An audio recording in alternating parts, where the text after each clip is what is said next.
Well, good morning, everyone. Morning. Good morning. It's so good to have you on this rainy morning. I know some of you are staying in. Susan, that was maybe smart, as rainy as it is outside. It's great to have the rain, though. So thank you for coming. My name is Cindy Miles, and I'm the president CEO here at the Kansas Nonprofit Chamber, for those of you who may not know me. I think we've met before, right? Have we met Probably. before? Okay. Okay. I meet a lot of people myself. So anyways, it's good to have you today. And we are going to start out by having everybody introduce themselves.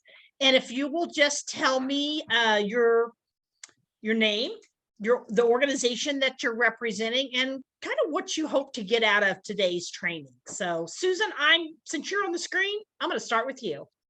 All right. I'm Susan Walston. I'm with the McCormick School Museum and just excited to learn anything new that we can use in benefiting our museum. Very good. Thank you.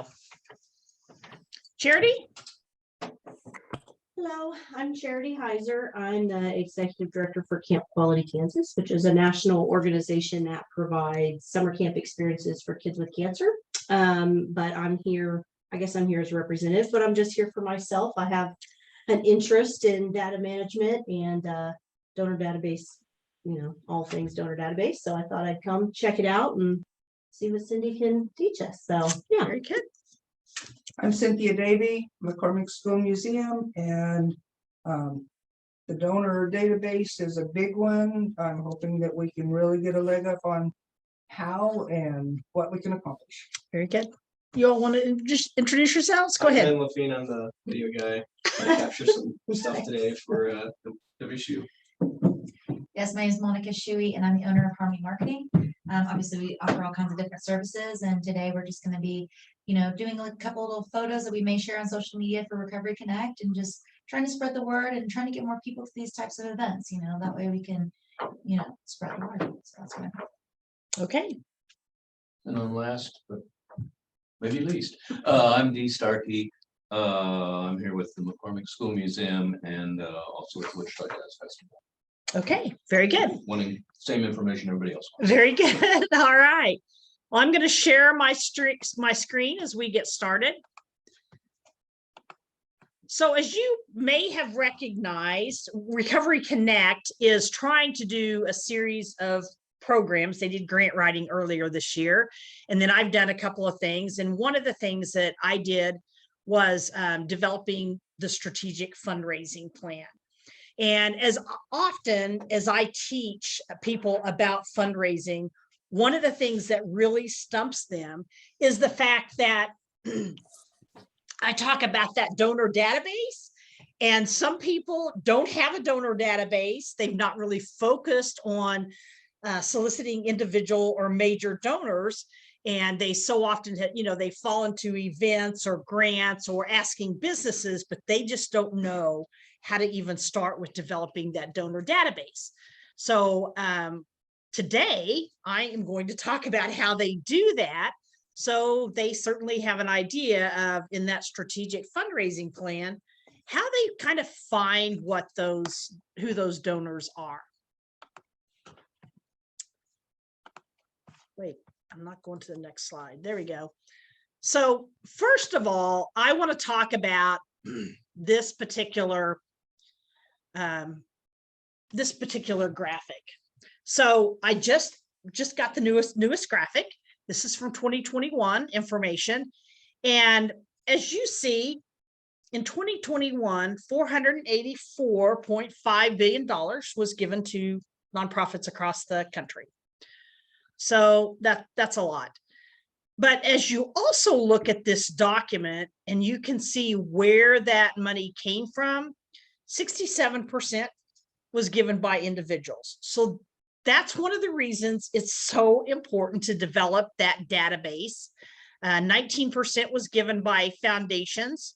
So that's 90.88 billion. 9% was given by bequest, which ironically, if you think about bequest, that's planned giving. That's also individuals that are deciding to give. So you really could take that 67% and add an additional 9% to it, right? Mm-hmm. So that gives us 76% of giving that's coming from individuals. And then 4% is given by corporations. And so for that reason, because of that 76%, you need to have a fundraising plan that certainly incorporates those individual donors that are going to be giving. And then I also just want to make reference to, and I know this is very, very small, but I'll read it to you just to kind of see where those charitable dollars went. Susan, are you not seeing the PowerPoint?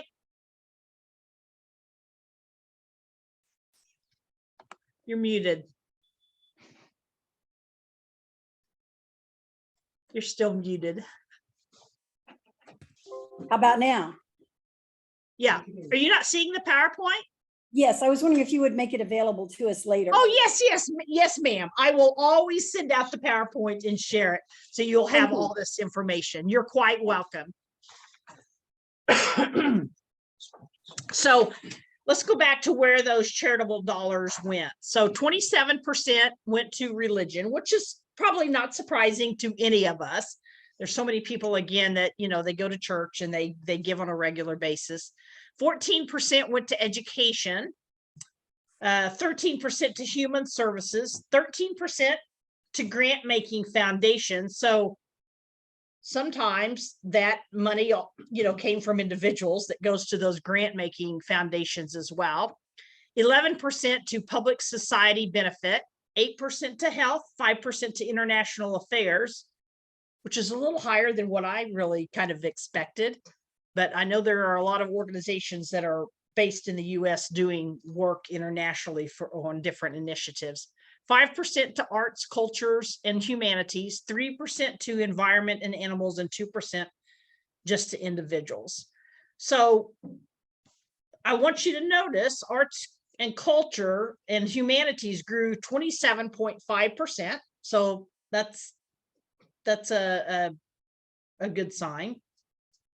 But anyways, this is really the reason why it's important to develop that database. You have to be willing and able to go after all of those individual donors that are out there that are giving funds, as opposed to just relying on all the grants and other things, sponsorships and stuff that are available. All those are important part of your fundraising plan as well. So that's number one reason why to develop a database. And the biggest reason, you've got to be able to reach those individuals. I am not doing very good with my PowerPoint. So what is a donor database? It is more than just having an Excel spreadsheet or something that has a name in it.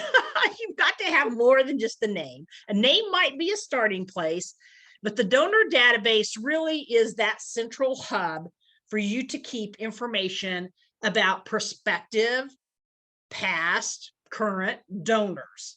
So that database needs to certainly have a name and a contact information, and the more contact information that you can have in that database, the better. So hopefully you're looking at an address, you're looking at a phone number, you're looking at an email, that different type of contact information.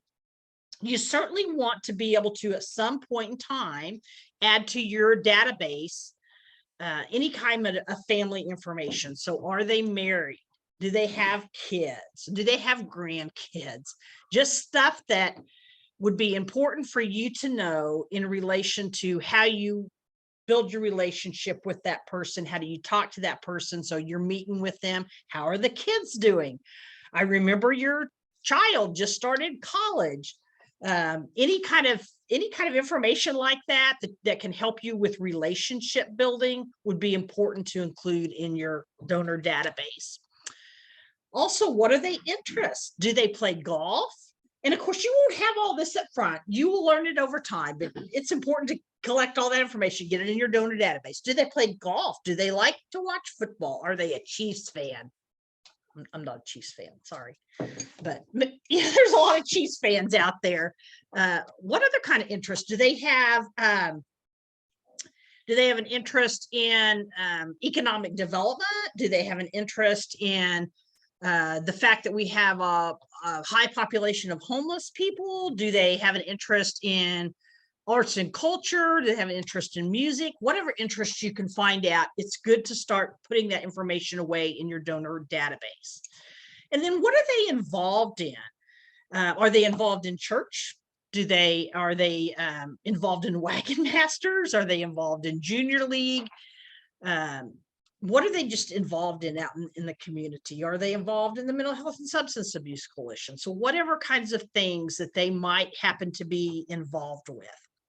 And then those important dates, those tie to birthdays or anniversaries, not only potentially of them, but if they're married, their spouse. That's always good information to collect. So again, the more information that you can collect, the more information you have for relationship building.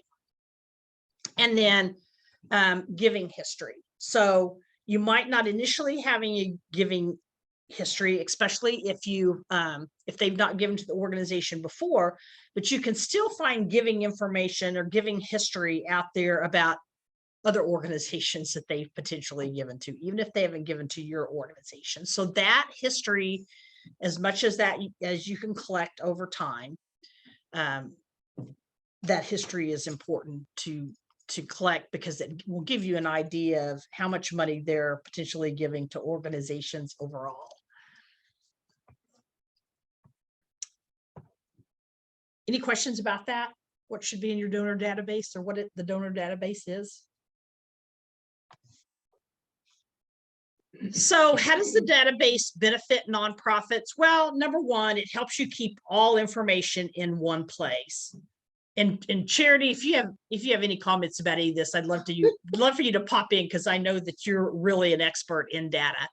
But it is an opportunity to not only keep information. Yeah, no, it's not. It's not.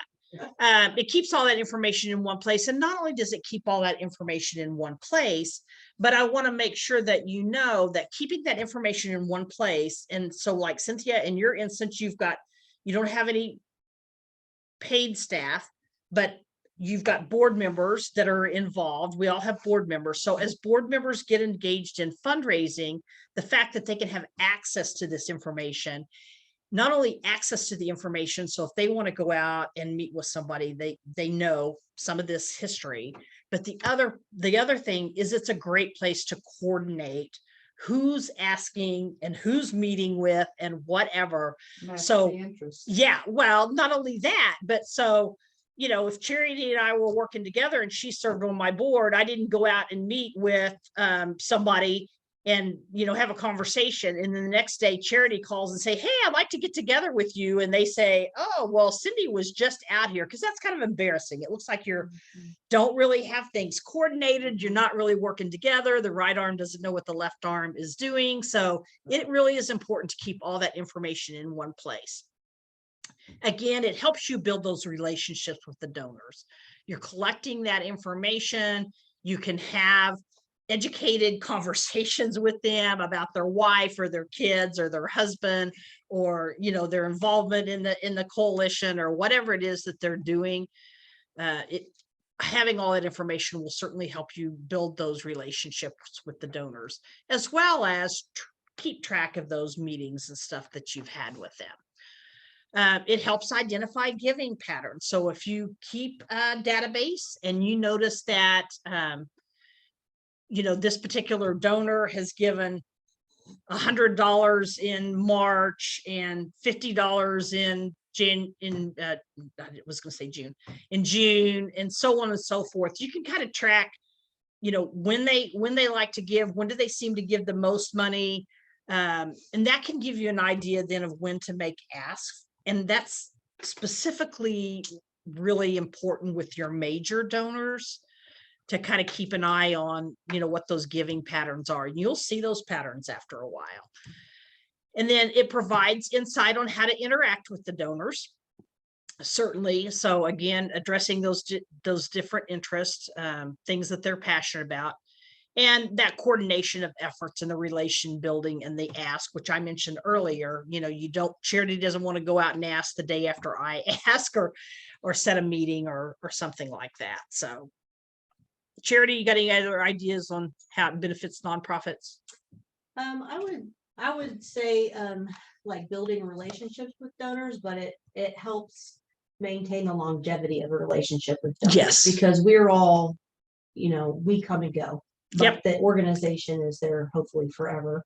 And a well-managed database, no matter who's leaving or who's coming, they can get in there, they can look at the history, and they can see this is the evolution of the relationship with Yep. this donor, with Yes. this supporter. And I would say also not just the individual donor, but it helps you identify giving patterns across your campaigns. So you can look at the success of a specific fundraising initiative based on how it was received by your donors. And then you can tailor your campaigns and your asks to your segments, the groups of people that respond. So I would say in its totality, that would be another bit. I warned Charity I was going to call on her. She's probably got much more experience with databases than I have with databases, but I just like numbers. And people. yeah, I know. And she has more time maybe than That's for sure. than I should do that. So I pulled this from one of the resources that I went to. Since a wider variety of people are participating in philanthropy than ever before, organizations must take them and their interest into account and adjust their fundraising strategies accordingly, which goes back to the statement that I made at the beginning of this presentation about how many people are giving. And I am surprised on an ongoing basis about how many nonprofit organizations, even those have been around for years, that haven't really established a good donor database when we continue to see the giving increase, and they're not going after any of those donors.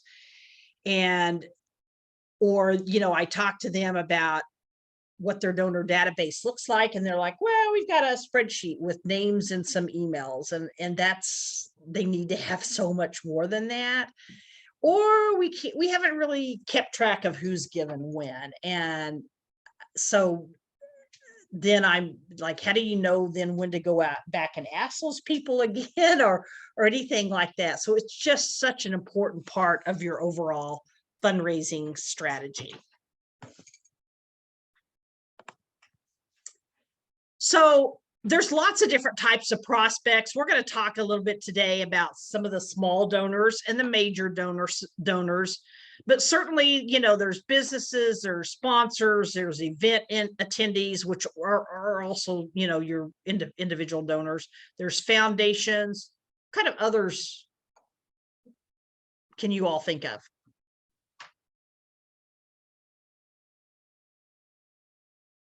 Well, in our situation, you have the alumni.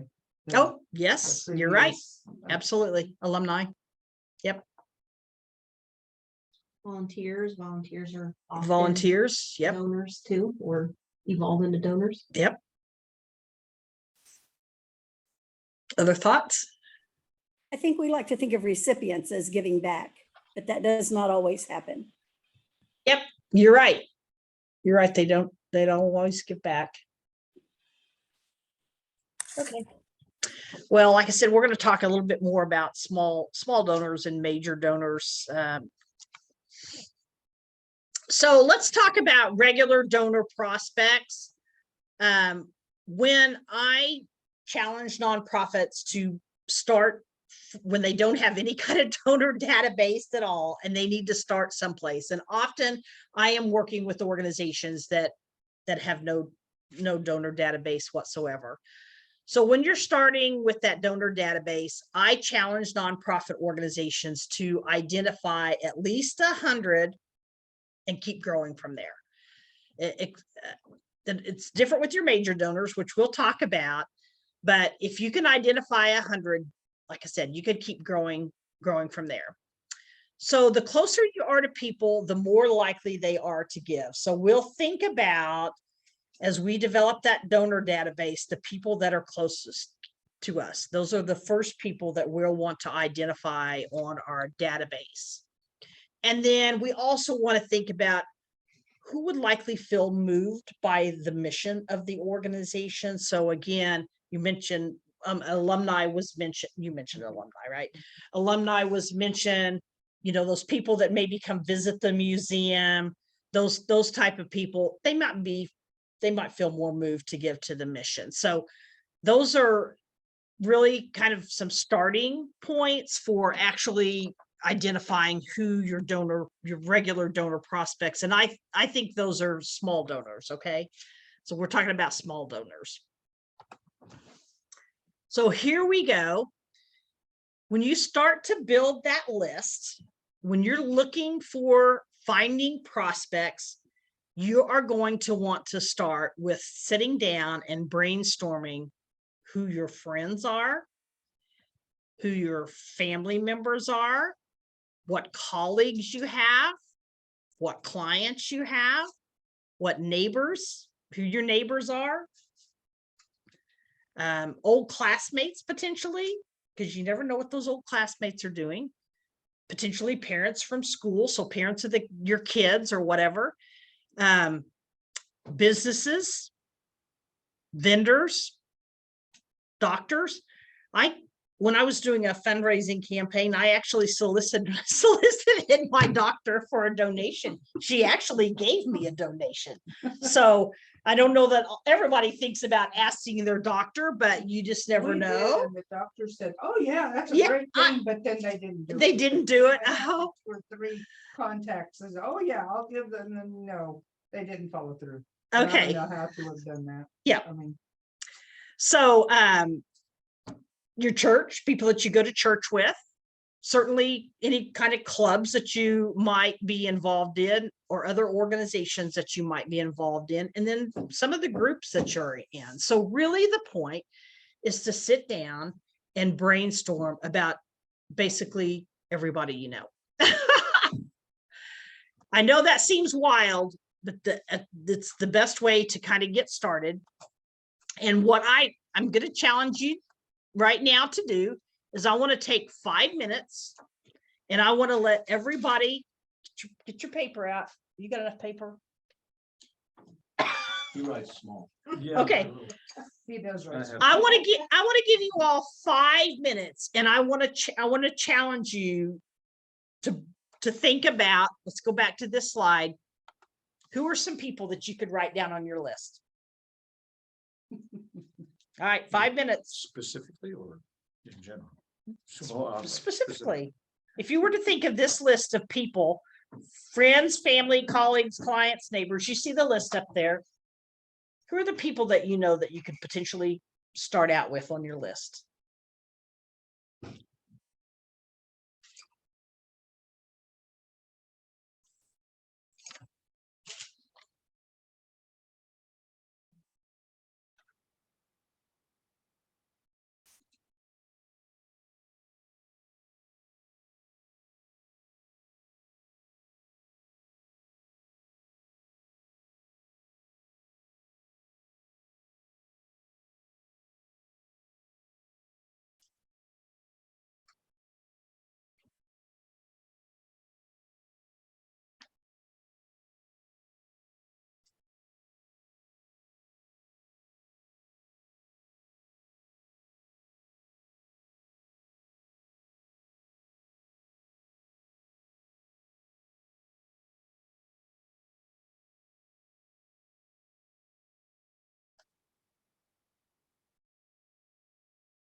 Ben, how's your list coming?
I'm not sick. I got tested.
All right, so let's talk about your list.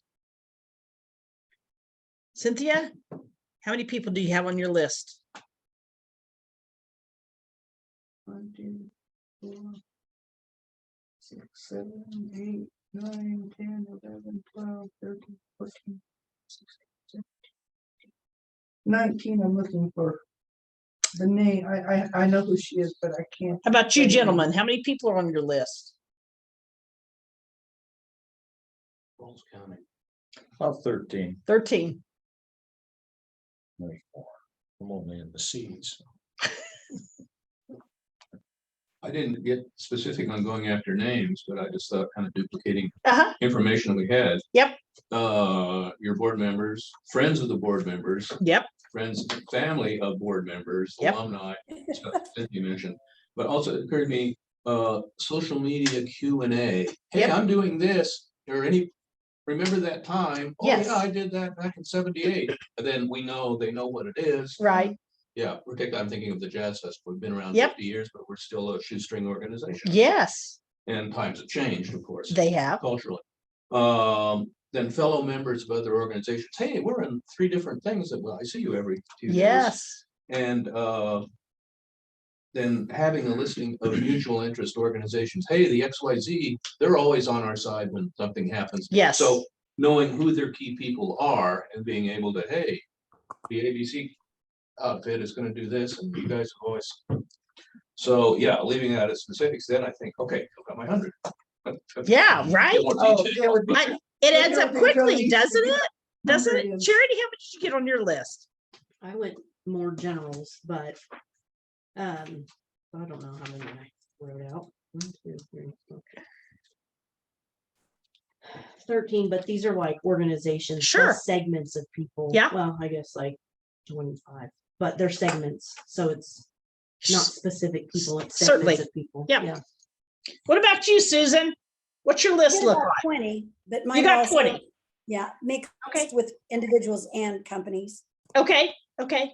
So you can see, we spent 5 minutes working on at least putting some names out there, some organizations out there. It shouldn't be too awful hard to get to that 100 and actually pass that 100. And of course, your smaller prospects are going to be those people that they might give you $10, they might give you $100, they might give you $250. So these are not people that you're going to ask for huge amounts of money unless you've at some point in time identified that they have the capacity to give huge amounts of money. But We there are, kind of did this last summer. uh-huh, So I was trying to think of who I asked. I think the key and the challenge is then coming in and filling out those interests and getting to know yes, a little bit more about them. And the purpose, and I hear that, really the biggest purpose of that is to be able to pass on that information to another person that may need to pick up for you. If it's up here, it yes, doesn't help the person across the table that may need to pick up after, you never know from day to day. And yes, having that information in a particular place yes, accessible, I think is really important. yep, you're right. May I say something? Yes, ma'am. I'm sorry. And you guys probably talked about this if you went through the fundraising plan thing, but so when you think about like donor acquisition, finding a donor, the best place to find a donor is in your database because it costs less money and it takes less time to Yeah. keep a donor than to recruit a new donor. So Yeah, in donor retention for the last 5 years on average, donor retention overall is about 45%. That's where it's hovered. So for your 100 people, 45% is your donor retention. New donor retention in 2021 was 19%. So for every 100 new donors you acquire without intervention, 19 of those will give a second gift. Now, your second gift is your magic gift, because if they give a second time, then they're way more likely to give a third time, a fourth time, a fifth time. So the purpose of a database is to collect this information and get to know your donors Yep. so that you can interact with them to secure a second gift and make sure that they give Yep. subsequent gifts.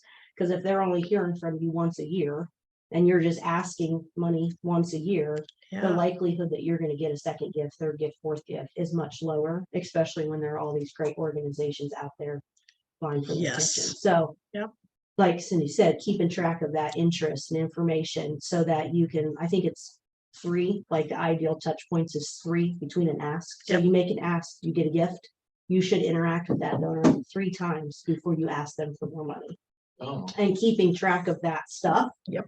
helps make sure that you're one doing that and you're all working together and you know what they like and what they don't like. So you're not just coming with your hand out every time. and Cynthia, to your point about, yes, being able to pass on that information to the next person, which often doesn't happen as well, especially in small organizations. Somebody does keep it in their head, or maybe they keep a spreadsheet, but the spreadsheet never gets passed on to the Right. next person or shared with the other board members or whatever. Or And for so- yourself. I mean, when Yeah. you're dealing with so many people, I'm sure Cindy interacts with so many people on a daily basis. Can't keep it straight in your Yeah. head who's, You're right. You I know, cannot. well, I can't. I'm assuming she can't either. I can't. Yeah, no, you're right. But anyways, the point of that exercise was just to let you know how quickly you really can come up with some sort of a prospect list. And then I want you to know, everybody on the board needs to do that the Mhm. same exercise. Who are their connections? Who are their neighbors? Who are their family members? So it doesn't just have to be paid staff, doesn't just have to be the development director, the executive director. Everybody on the board really should be doing those same things, offering up people that they can add to that prospect list. And again, I think those prospect lists for the smaller donors are much easier to create than, and we're going to talk about the major donors. But there's a lot of people that do start making donations. They make small donations before they, you keep increasing that donation. You can work them into being major donors. All right. So with major donor prospects, I challenge people to think about a manageable number. So you're not going to want to put 100 people in your list or 200 or whatever in regards to major donor prospects, at least not initially.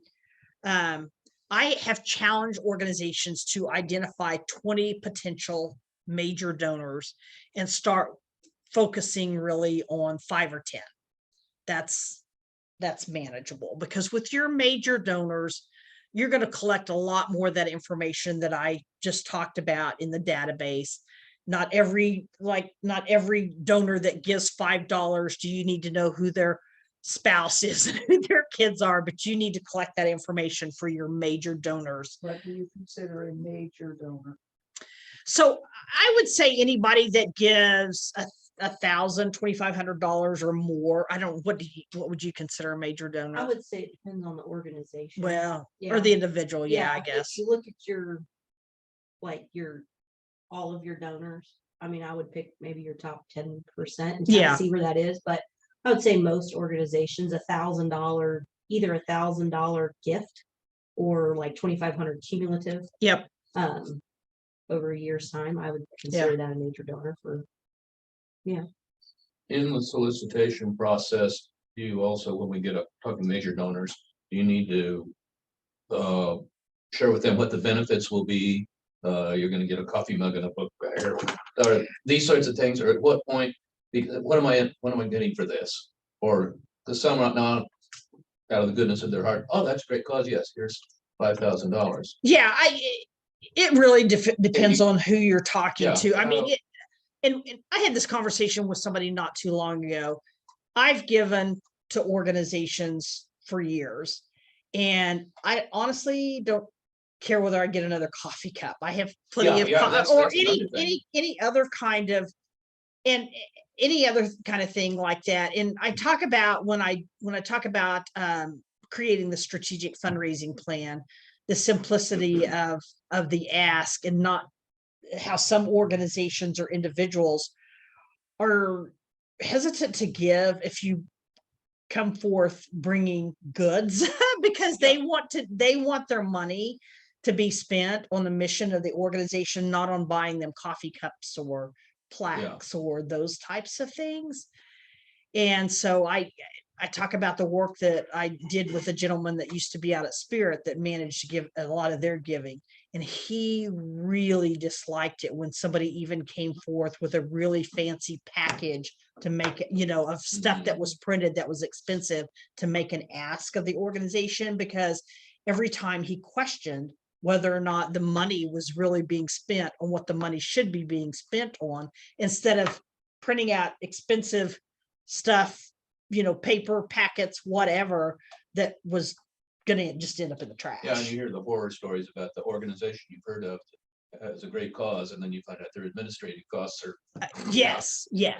Yeah. So again, you're going to want to gather information on each of these major donor prospects.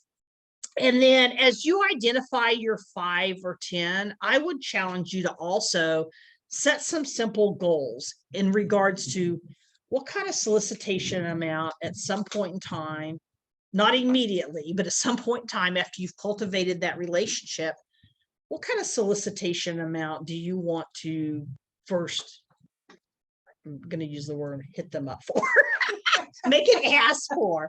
This is where you identify your gold, silver, platinum levels, or not necessarily supporter.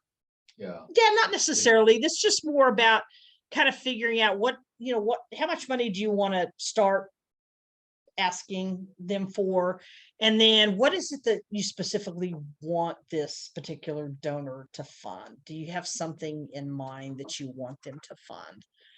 And so Wouldn't that solicitation amount be specific to the donor? yes, mean, that's what I'm looking- saying. Set simple goals for each, specifically to each donor, Right. on how much money you want to ask. So if I'm going to go out and make an ask of, I don't know, I'll use Aaron Bastian. He's with Fidelity Bank. You probably know Aaron. If I want to go out and say, Aaron, if I'm going to go after Aaron Bastian as a donor, I know, a little bit about Aaron. His family owns banks, Fidelity Bank. He's the current president there at Fidelity Bank. The family's got some money. I'm probably going to say, well, I want to go ask Aaron for my first ask. I want to go ask Aaron for $10,000. I don't know. Maybe it's 25. What do you think, Charity? Should I ask Aaron for 25? Well, I think it depends on how much time you've had with Aaron prior Yes, to it that. does. So, It absolutely does. So, yeah, But I want to yeah. start out with $10,000. I'm going to say, I'm going to start out because you could always start someplace with the donor. And of course, this session isn't specifically about it, about asking. That's the next session that I'll be doing. But I'm going to identify that I want to ask Aaron for $10,000. And I want to ask him for $10,000 to support our Board University and allowing young professionals to participate in Board University and be matched up with a nonprofit board. That's what I want them to fund. So I think identifying, and in your case with the museum, it might be, well, we want to identify Aaron Bastian and you want to ask Aaron for $10,000 and you want him to fund window replacement. I don't know, just making things up. And you might get to meeting with Aaron and start building a relationship with Aaron and find out Aaron has no interest in replacing your windows, but he does have an interest in adding more exhibits to the museum.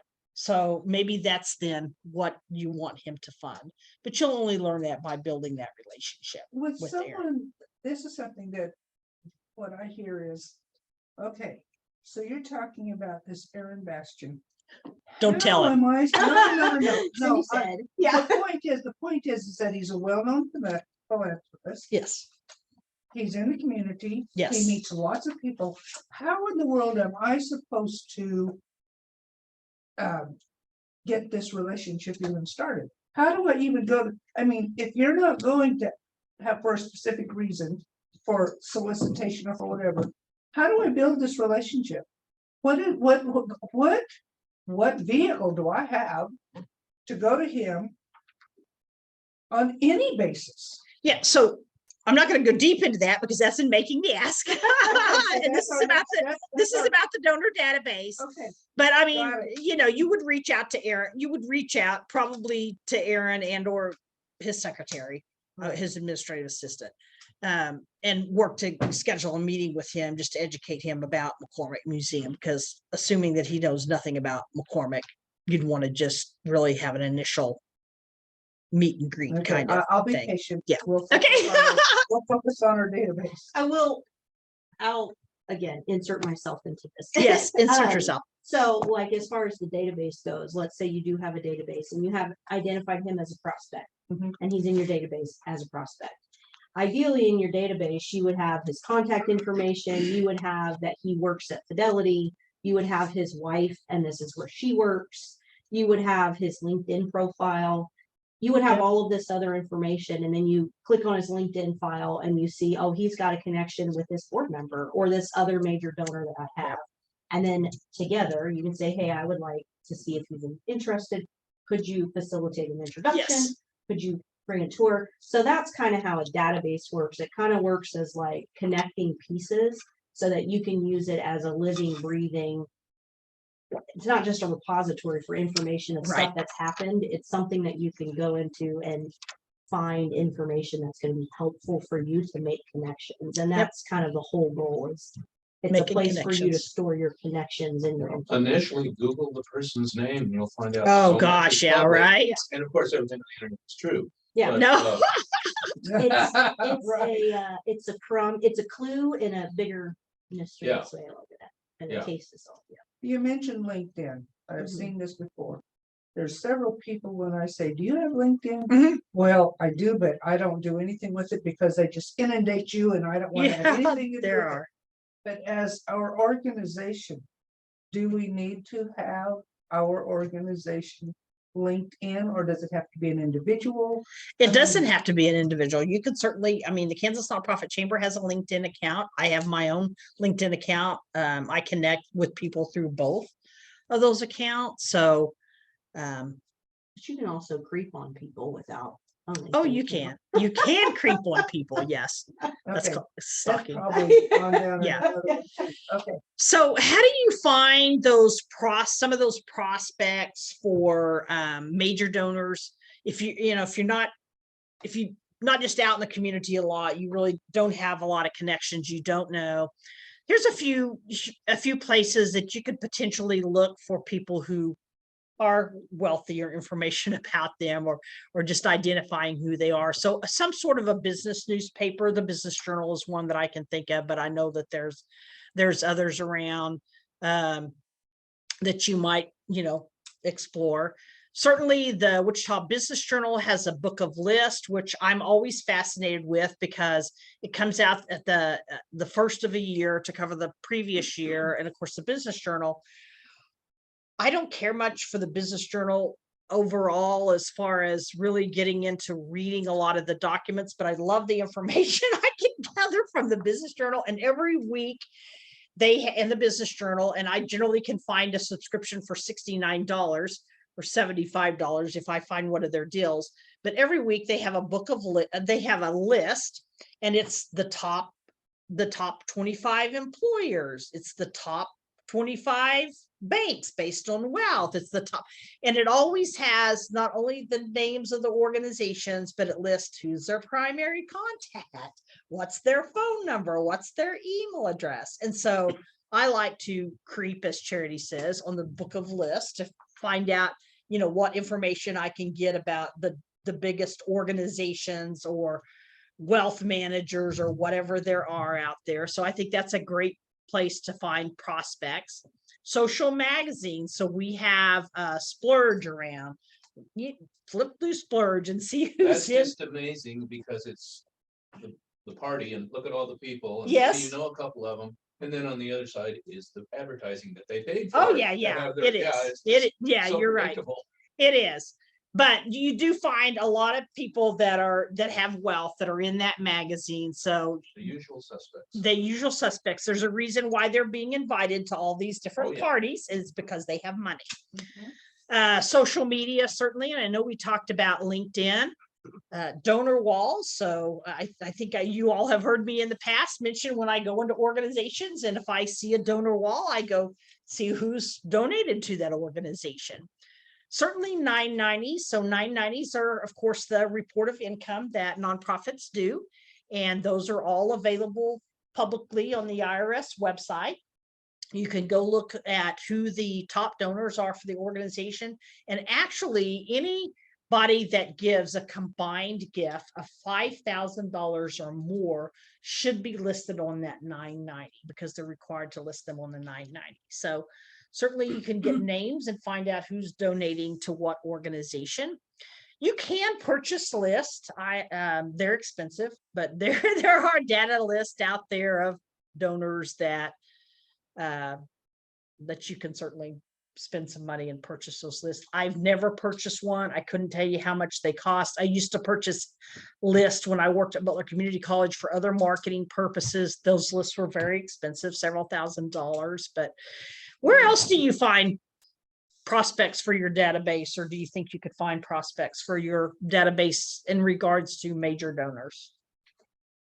Got any thoughts?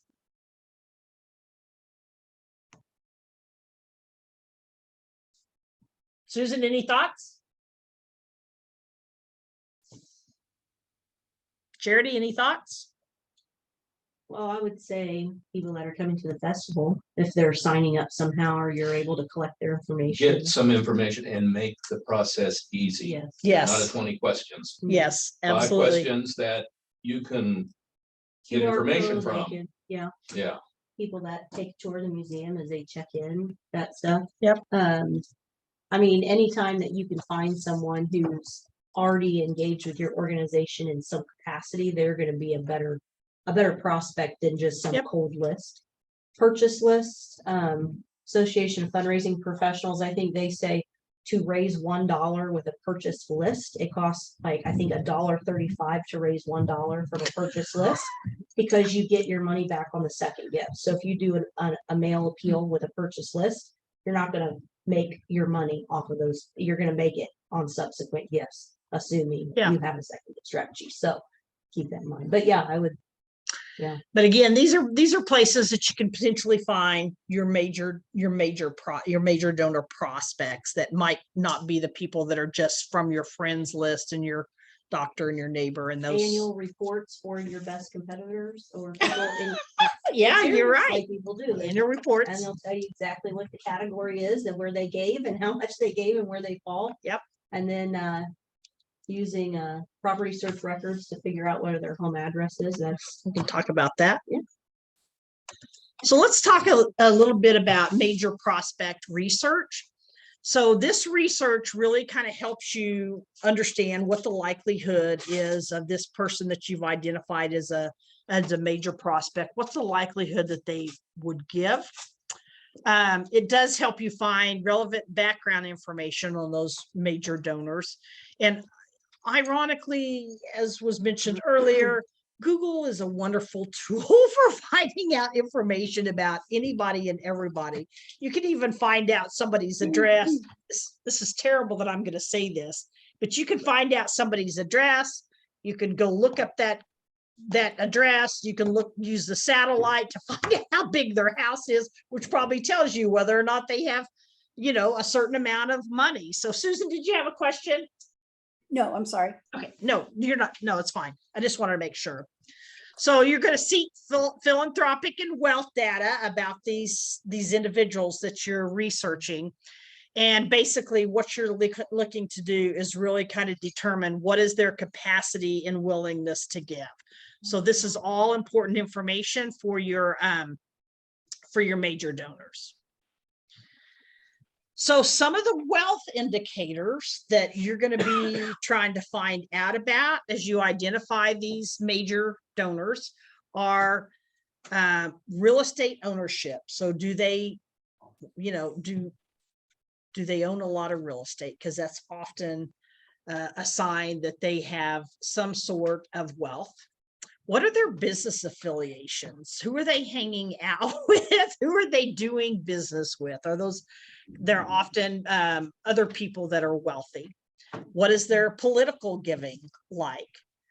And certainly you can go out and find whether or not they're involved with the Securities and Exchange Commission, which I was not honestly aware of, and still I was doing some research about just donor databases overall, and was surprised at the information that you could find from the Securities and Exchange Commission about stocks and what they owned and those types of things.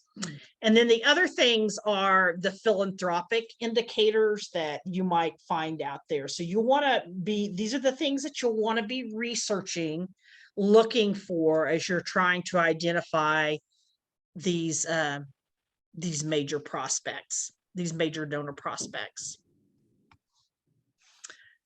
So did I duplicate that slide? No. Pretty much. No, yeah, I pretty much did duplicate.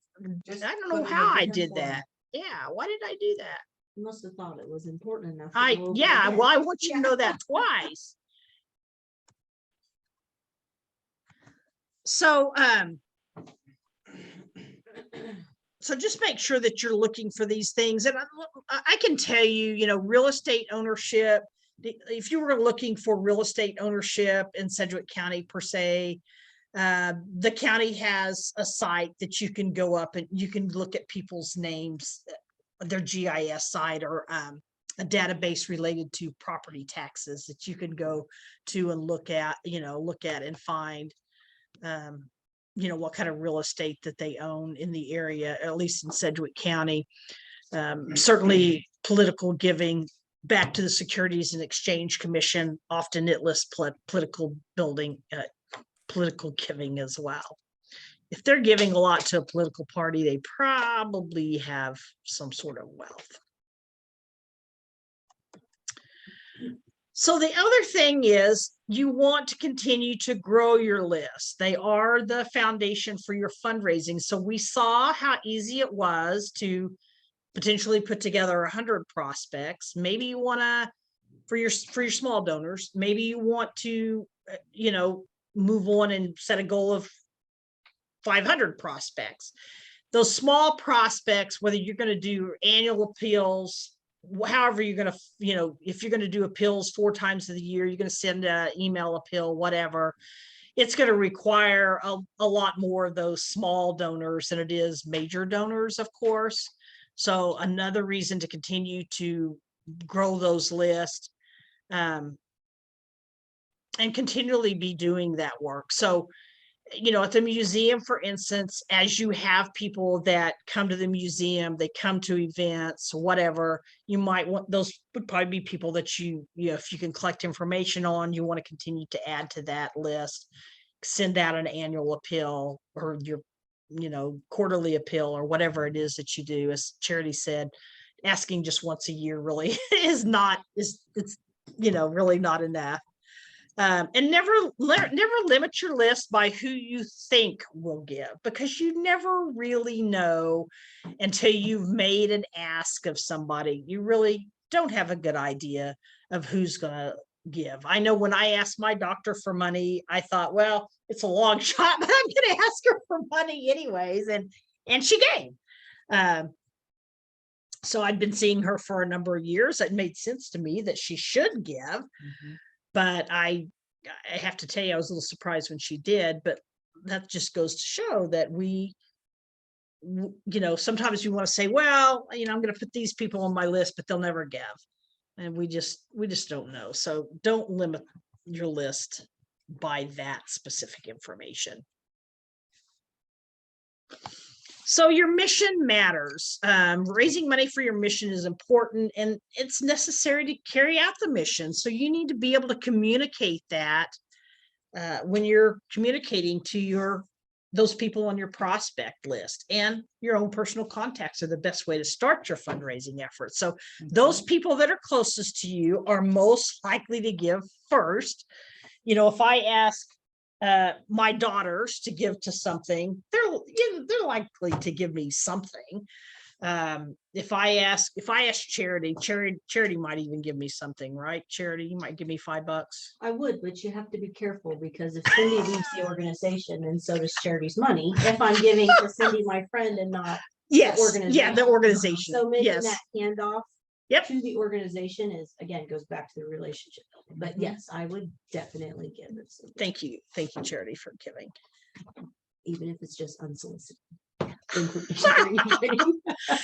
But what do I have to do in order to get that gift, Charity? You have to ask me. That's right, I have to ask.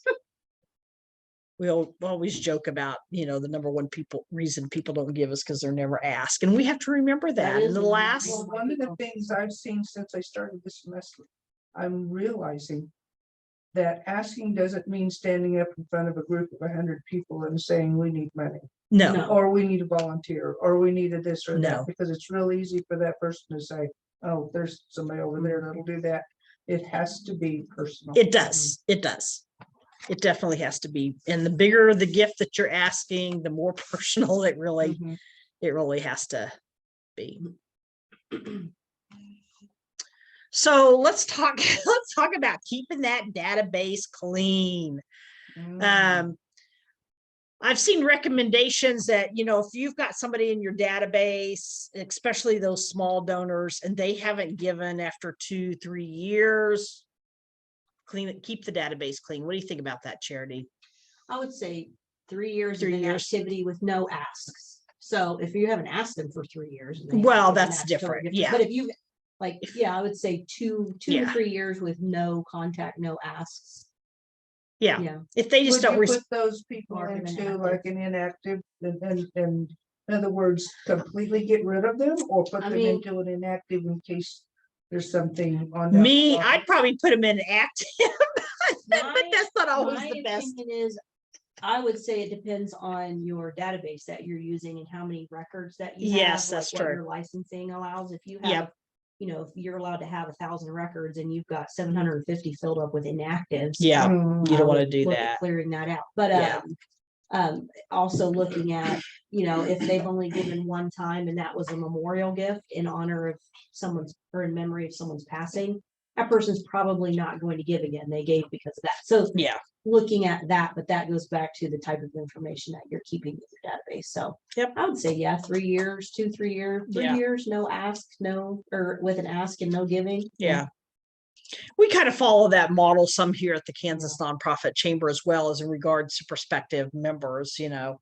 after they're in the database so long and we've asked them so many times to join and they haven't, then chances are until somebody changes within a different board member, a different executive, whatever, they're probably not gonna join. But we then put them in an inactive file because, You know. yeah, Well, we just with- never know, but it's not the same quite as Yeah, donors, as but an individual, and with an individual too, once you hit a certain threshold of trying to re-engage a donor and bring them back. Like after once you hit a threshold, like they're basically a brand new donor. Like you Yeah, have to they are. interact with them as a new donor. It's Yep. not a lapsed donor where they haven't given for 18 months and you're bringing them back into the fold. Yep. It's basically a new donor, so. You can update donor information. You can go out and there's a national change of address. I should have put the website on here that you can go out and look up whether or not they have a change of address. The other thing that you can do that you may or may not know, if you're sending out something physical, like a donation letter, postcard, or something like that, you can have the list that you're using, what's called scrubbed, to identify any addresses that have changed, so you don't get, you don't send out 500 and get 100 bad addresses back. We used to do that all the time when I was at Butler, and even here, if I send out a postcard for our conference or something like that, I'm going to ask the person that's doing that mailing to scrub the list for us and make sure that gets rid of duplicates, gets rid of bad addresses, so I'm not wasting my postage sending out to something that's going to come back. And you can also ask for a notification if you happen to send one out that they miss for whatever reason, that address is no longer valid, so you can either update or change that on your database. Well, and if you're doing a bulk mailing through the Yes. post office, you have to do a national change of address Yes. within 90 days in order to, or they put or current resident underneath, which you really don't want because that doesn't look great, but yeah. Make sure you consolidate duplicate information. That does happen, especially when you start getting into hundreds and hundreds of donors. For some reason, some duplicate gets added. That even happens in my own personal email contact list. So make sure that you're keeping that information merged or whatever, so you don't have tons of duplicate. Make sure the information is kept in an organized fashion. There's nothing so irritating as going into a database. And when I talk about databases, well, let me finish my thought. There's nothing so irritating as going into a database and finding the information is just like all over the place. And when I talk about creating a database, I know, Charity mentioned some of the tools that you can subscribe to. And I have looked through a lot of those different tools at some point in time. I know through TechSoup, Little Green Light, Little Green Tree, Little Green something Yeah, I know. is a good starting. It's Little Green something. I don't know why I can't remember it, but it's a great starting tool for a nonprofit organization. But there's other tools that you can kind of initially start with besides Excel, that you can develop some sort of customer CRM, customer relationship management list or whatever, that you can set up, customize fields and stuff if you need something that's just less expensive. But I would recommend at some point in time when you get there that you look at one of those databases that are specific to donors, because they can do a lot of things, direct mail, different things that will help you manage those donors. And then determine the average donation, sort your donors into those who pay above and below the average amount. So that would, if you wanted to maybe sort your information by, these are the donors that give over or give less than $250, and these are the donors that give 1,000 to 250 or whatever, I'd recommend that you try to sort your information like that, because it kind of gives you, I don't know if you have other suggestions along those lines, Charity, but oops, sorry. I mean, I think it depends Oops, on sorry. what you're trying to use it for. I Yeah. mean, I think keeping it clean is probably, keeping it consistent, keeping it clean is probably the biggest thing, because you think about, you put poop in, you get poop out, and the whole purpose is, I mean, that's, Yeah, and the right. whole purpose is to be able to use it. Yep. And you have to have, it has to be clean in order to. Yes. Yeah. Yep. recency, I would say would be the other one. So your recency of giving and how often they're giving and how Yes, much they're yeah. giving. Those are your three big ones. Yeah, I mean, So, that yeah. data is there for you to go in and evaluate who's giving the most, who's giving the most often, who are those people that if they're giving often and they're giving, a decent amount of money, or they're increasing their giving, it might be, some point in time, that person might be somebody that then needs to move to your major donor list, or somebody that you can, spend more time with to try to identify moving them up in their giving, because you certainly want to look for those trends. And if you don't keep your information all in order, and you won't know to look for those people, and you certainly don't want to miss out on an opportunity to increase their giving. Well, or someone, someone who's been giving $25 every month for 10 years. Yes. And those people are prime people for planned giving. Planned because giving. Yep. A lot of times those people are the people they leave bequests and you're like, I didn't even know they had money like that, Yes. and so looking Yep. at the whole. That's important. All right, as Charity mentioned earlier, I thought that was funny. That place, like, I hope she says the same thing that I say. I'm glad we were both on the Fundraising same. effectiveness, donor retention was at 45.5%, but that has decreased, and donor attrition at 55. So a higher retention rate means people believe in your cause. So if they stay around, they continue to give on an ongoing basis, then that's a sign that they really believe in what you're doing, and they're willing to contribute to whatever that cause is. So I just wanted you to have that information. It's important to try to retain those donors as much as we can. And it's really no different than all the years that, I worked in some sort of for-profit business, and we always talk about maintaining a customer. It's easier to maintain a customer than it is to go out and find a customer to replace that customer. So again, let's talk about the cultivation and the solicitation of small donors versus major donors, which is a little bit into the ask, but not too much into the ask. Those small donors, just as a reminder, you're going to ask them in different ways. You're not going to have to keep as much information on those as you are for the major donors. Those major donors are going to require a bit of cultivation and spending time with them, learning more about them, visiting with them more, those types of things. So it's really a completely different type of solicitation than, these two different groups, completely different type of solicitation. So you never want to forget that. You cannot spend a lot of time doing the same kind of cultivation with these donors that are going to give $25 or $50 or whatever as you are for those who are going to give you $10,000. That's where you've got to focus on trying to get the revenue in, the funds in for the organization. So I've got down there data, knowledge, action. Okay. And beyond that, I am going to be open for any kind of questions that you have about building your donor database.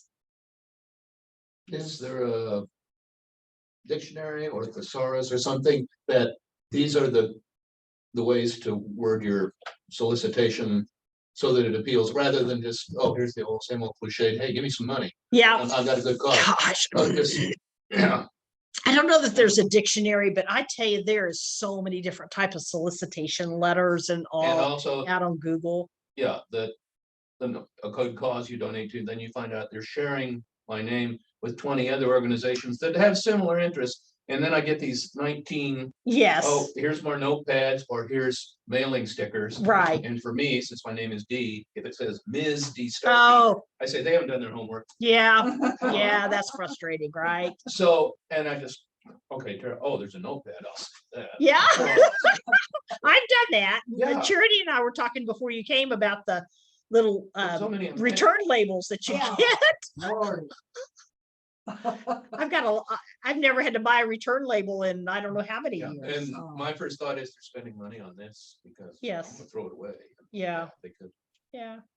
So to that, I keep hearing this. So is there more or less a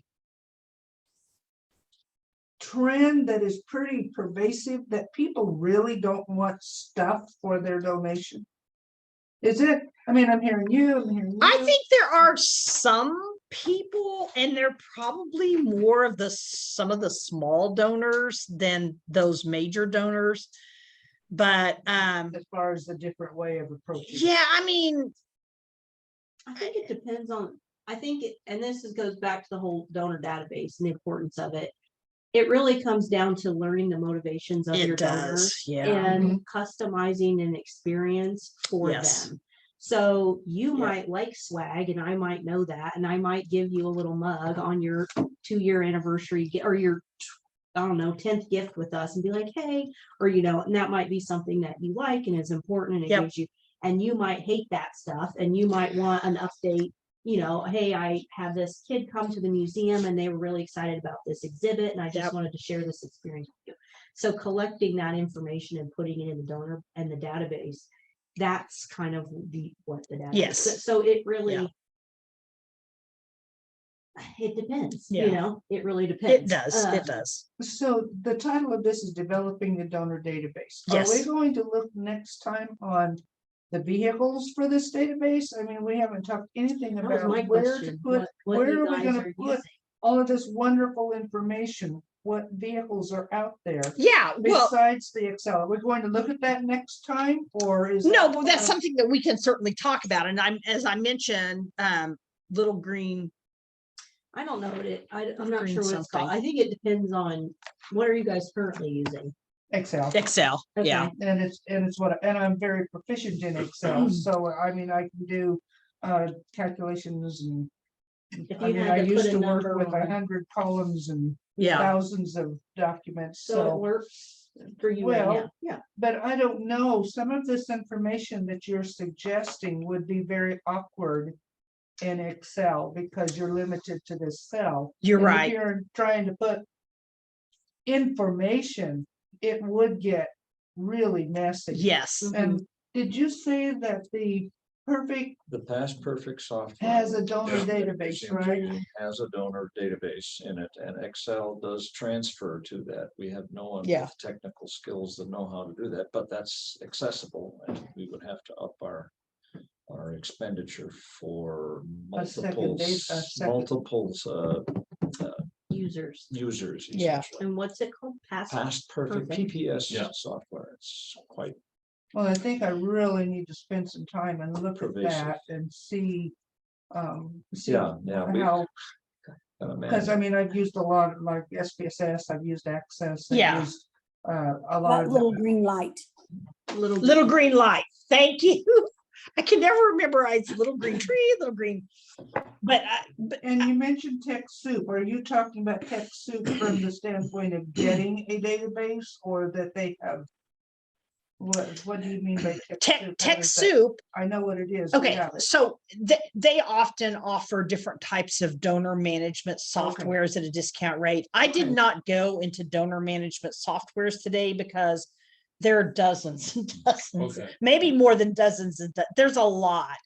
And I mean, if you Google donor database softwares, we could spend days just talking about, comparing all the differences and the costs and stuff. There's some that are very expensive. Donor Perfect is one I've heard of that a lot of organizations do. It's pretty expensive. Generally, I try to look for less expensive. Yeah, Past Perfect's a little pricey, but we already have it. Yeah. And so it may not be that much to basically. Well, do sure. it, Yeah. If you already have it, then that makes sense. That's what we use for the accessioning and Okay. register, Yeah. we're already using Okay. it for certain applications. The donor base is designed more for acquisitions, but it does have donor Yeah, financial. Yeah, because that was something that I was Component. thinking too, as far as people, because we get a lot of acquisitions, things that people are giving Yes. us. Yes.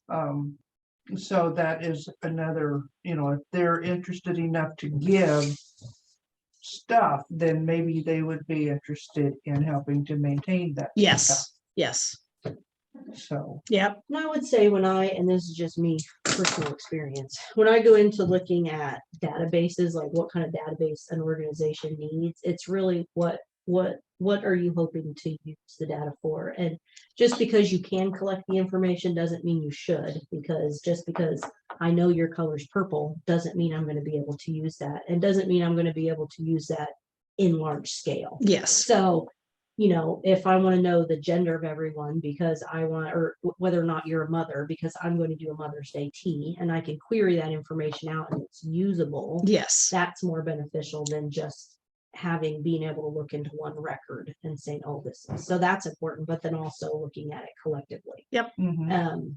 So I would say that, and what do you really want to know and what else are you currently using? So if you are using Past Perfect for your museum stuff, are you using QuickBooks? Are you using a volunteer management software? What are you using for all of your information and how do those work together? So you don't end up with data silos where you can't look at a yes, whole picture of what your supporters are doing. Yep. And that's something I love to do. So if you guys want help with that, I just quit my full-time job and got the time. I'm happy to chat with you, like for, funsies and freezies, Yeah. just because it's fun. But yeah, I'm happy that that's something that. Well, one of the we things wanna- for us, as I've expressed to Cindy from the beginning, is that we are completely volunteer. Yep. We have very minimal budget for consultants, for Yep. anyone who wants to come on board and spend an hour or two that would be willing to come and kind of Yep. give us some direction. That's Charity awesome. loves doing that I stuff. love doing that. That's All right, Charity's jam. Cindy knows that's how we got hooked That's up. that's how her and I initially got engaged, was she came in and helped me set up some stuff, volunteered her time for the nonprofit chamber when I first came on board, and That would be awesome. Yeah. That would really Well, be Paul awesome. alluded to another situation. I think a lot of organizations, particularly McCormick School Museum and the Jazz Festival years, is nurturing the next generation in museums to have this interest in stuff that you're going, because when we're gone, and particularly with McCormick, it's retired teachers. yes, Business people and stuff who, and we have limited technical smarts. yeah, So identifying in the database, oh, you've got a kid that's got us. Yes, Do this yes. quicker and faster. sure, But Right. that's certainly a challenge in the Jazz Festival. We just failed to nurture the next generation. Yeah. The people who built it in the 70s and 80s and in Yep. the 90s. I've seen that happen with several organizations. Mhm. Yeah, I believe that's one of our main missions, Yeah. is to pass that on. Yes, And I really would do. say that almost every small or not small, mid-sized organization that I come in contact with, that's one of the big challenges that they face. And it's one of the big challenges that prevent small organizations from really engaging in what they call relationship fundraising, which Yep. is what we talked about, is in today's technology with new donors coming in and they are more tech savvy, like small or mid-sized, they don't have the tech. Like they don't have Yep. the ability They to don't. meet their donors on that level and to Yes. engage with them in mass. yes, Yeah. And so unfortunately, they're, it's gonna sound awful, their donor segment, their loyal donors, they're just atrophying and their their segments are just dying away because yes, they can't. Literally. yeah, Mhm. literally, Literally. Yeah. And they can't get that engagement and they don't have the knowledge or ability or the staff to Mhm. set something up that's user friendly enough for volunteers to maintain and to keep going forward. Mhm. Yep. So maintaining a database requires data entry. it Exactly. does, yes, it consistent does, Data entry, so that means someone's gotta be around. it In our does, situation, Mhm. it doesn't always last. yep, Yeah. yep, you're right. We're Any gonna other questions? I'm good. Call my that the farm. valve That'd factor. be I great. think. Yeah. Something that like, it's very. Susan, any interesting to questions? me. Like. All helping right, small well, and thank mid-sized- you Thank you all very for- much. You bet. Thank you. It's good to have you. Thank you all Oh, for thank you. participating today. Certainly reach out if we can help you in other ways. And I'm glad that you connected with Charity. And Yeah, that's I guess great. we'll see you all at the next thing. So thank you. Thank you so much for having us, Cindy. You bet.